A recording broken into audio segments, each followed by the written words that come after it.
Tem um momento na vida de quase todo homem moderno em que ele para no meio do barulho, no trânsito, no escritório, rolando o feed e sente uma coisa estranha. É uma fome de um lugar que você nunca visitou. Tolkien chamou esse de lugar de condado. E quem sente isso não está sendo fraco, está sendo honesto. O condado não é um cenário de fantasia, é uma crítica. Tolkien viveu em Cerro, dos 4 aos 8 anos. Era campo encostado na cidade, moinhos, prados. Era um ritmo que ele amou como quem ama um paraíso que sabe que vai ser tomado. E de fato ele foi tomado. A expansão industrial engoliu Cerro. Os campos viraram fábrica, a vila virou subúrbio. Tolkien carregou isso como uma perda. O condado, ele é Cerro recriado em prosa, preservado. Os hobbits não são criaturas de fantasia apenas. Eles são modelo do homem que ainda sabe de onde veio. Conhece a família dos vizinhos, aquele filho de quem, resolvem tudo no caminhar, fazem 6 refeições por dia e não tem pressa nenhuma para poder chegar a lugar algum. Tudo no condado tem tamanho certo para a vida humana. Nada é anônimo, nada é descartável. E é exatamente isso que está faltando na gente. E aí vem a pergunta: quem destruiu isso? E eu preciso ser honesto aqui. O inimigo do condado não é abstrato. Não é modernidade ou sistema. É algo que eu conheço por dentro. Porque eu caio nisso também. É o consumismo. A ganância disfarçada de ambição. O custo de vida que sobe e nos empurra para uma vida sem chão. Mais trabalho, menos raiz, menos vínculo. A gente troca o pátio pelo apartamento porque é mais barato. Troca o bairro pelo condomínio porque é mais seguro.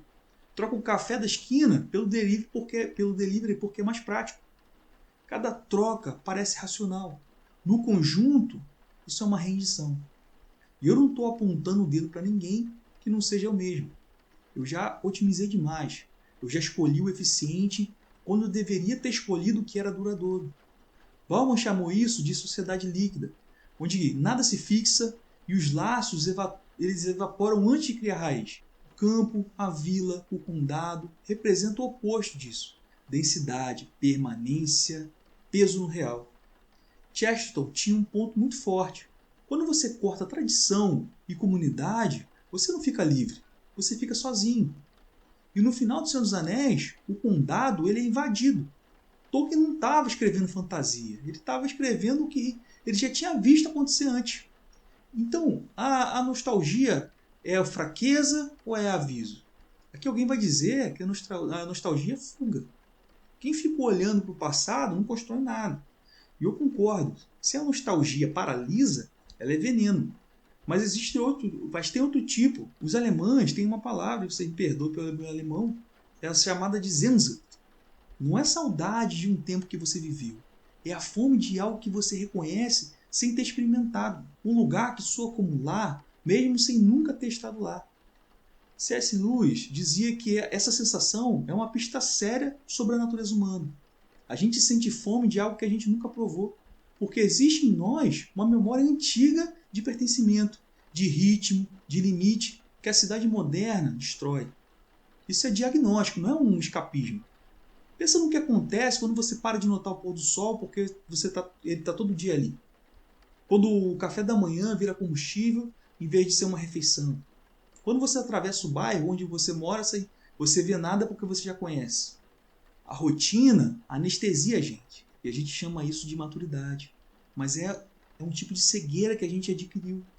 A criança, ela se maravilha como um comum porque ainda não aprendeu a ignorar.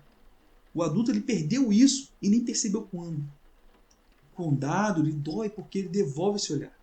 Ele coloca de volta na vida o encanto que aquele piloto automático nos roubou. E aqui tem um cuidado muito importante. Não é para você transformar o condado num paraíso imaginário, como se a vida fosse só começar quando você tiver casa, quintal, silêncio perfeito, vizinhos perfeitos. Isso não é o condado, isso é adiamento. E quando você adia a vida, você não está esperando o momento certo, você está perdendo ele. Quando a gente fala condado, a primeira coisa que a gente pensa, na verdade, não é estado de espírito. É um lugar, é uma geografia, é um tipo de ambiente que provoca um tipo de alma. O verde, o silêncio, gente conhecida, um ritmo que não te atropela. Isso te muda por dentro. Depois disso, sim, aí vai existir o condado interior. Mas ele nasce como uma resposta a um lugar que te forma. E quando você não tem um lugar ideal, você precisa tentar construir uma versão mínima dentro do que você tem. Essa nostalgia, ela vai revelar 3 coisas concretas sobre como que a gente vive hoje. O cérebro humano não evoluiu para estímulo infinito, notificação constante, escritório barulhento, reunião que poderia ser e-mail. O condado representa o oposto. Tarefa com início, meio e fim. Trabalho que se vê. E o tempo virou corrida. Na cidade, tudo aponta para um futuro que nunca chega. E a gente perde o terceiro lugar. A casa, o trabalho e o espaço entre os dois onde a vida acontecia sem ser monitorada e sem custar nada. A praça, o café, a igreja, o encontro com as pessoas. A gente foi empurrado para 2 cômodos, casa e trabalho. E o resto virou aplicativo. O isolamento que você sente é a conta disso. E não é só impressão.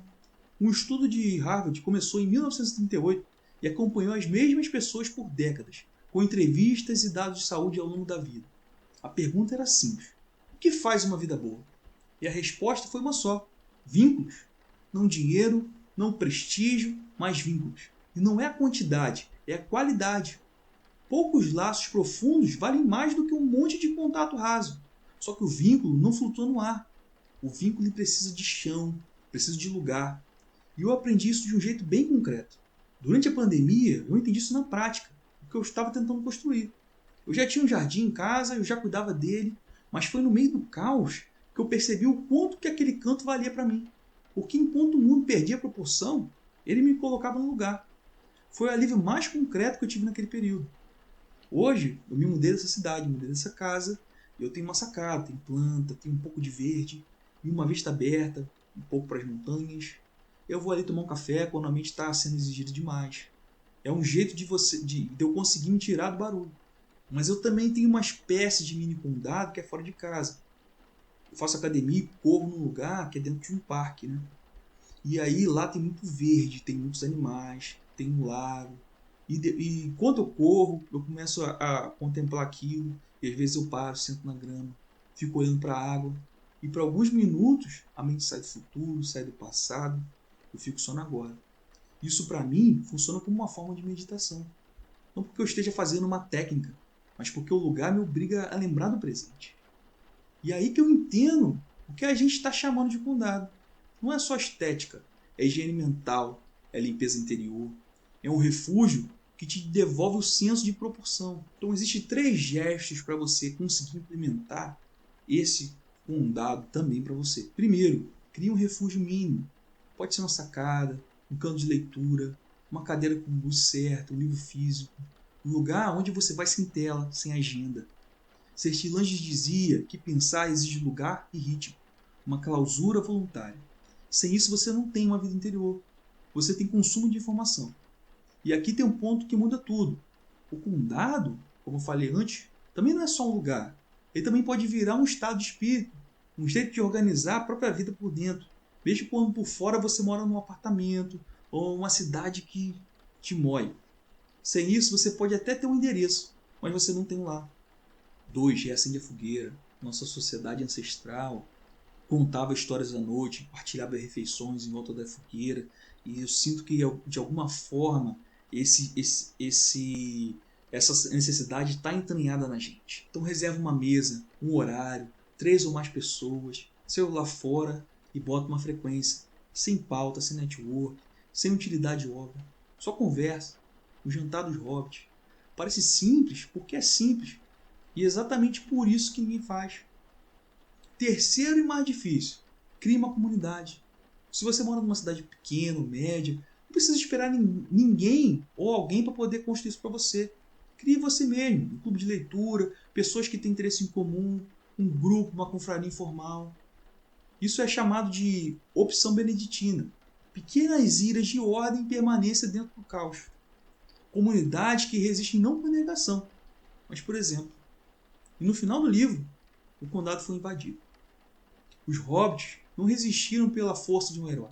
Resistiram porque sabiam quem eram, de onde vinham e se organizaram juntos para poder defender o que era deles. Os 3 gestos têm uma coisa em comum. Todos eles exigem uma manutenção. E aqui tem um ponto que Tolkien colocou nos livros e que a maioria das pessoas esquece. O condado não se sustentava sozinho. Enquanto os hobbits tomavam chá, cuidavam do jardim, havia homens patrulhando as fronteiras. Eles pagavam o preço do risco para que aquela paz existisse. E os hobbits nem sabiam que eles existiam. O condado só era possível porque alguém pagava o preço ali. O seu mini condado não vai ser diferente. Tem um custo financeiro e ele é mais concreto do que parece, por exemplo. Uma casa com jardim vai custar mais do que um apartamento. Sair de uma cidade grande vai precisar exigir reserva de você. E ter essa liberdade exige construir uma vida profissional que vai te dar margem. Não só para você pagar as contas, mas para você poder fazer boas escolhas. Tem o custo emocional, aparecer quando seria mais fácil cancelar, sustentar fogueira quando a semana foi pesada. E tem o custo da companhia. Você precisa se cercar de pessoas que querem realmente, de fato, construir algo duradouro. Então, estão no mesmo ímpeto que o seu. Se ninguém paga esse preço, o condado ele vai apodrecer.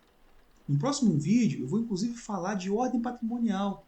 O que precisa estar no lugar para que você tenha liberdade real de construir o seu próprio condado. A nostalgia do condado não é fraqueza. É o sinal que você ainda sabe distinguir o que pesa do que é volátil. Tolkien perdeu a Serra Real, mas criou o condado. E o condado continua vivo.